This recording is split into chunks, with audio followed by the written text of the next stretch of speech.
4টা বছর তুমি না খাইলে আমি খাই নাই, তুমি না ঘুমাইলে আমি ঘুমাই নাই।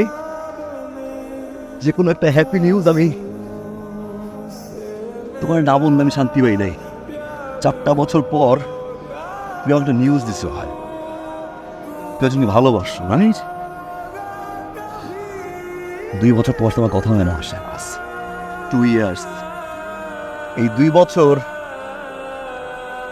আমি ঘুমাইতে পারি নাই। এই 2 বছর আমি দরজা লক করে কাঁদছি।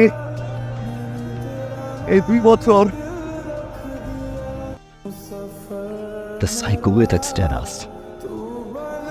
আমার কাছে মনে হয়েছে যেটা ছেলে হয়ে থাকি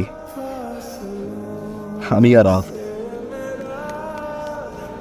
যে ছেলেকে তুমি বলছিল না কোনদিন তোমার অস্ট্রেলিয়া আসতে হবে না, আমি আর অস্ট্রেলিয়া তোমার তো একটা কথায় থাকো।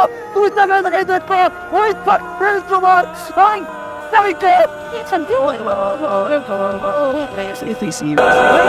मैंने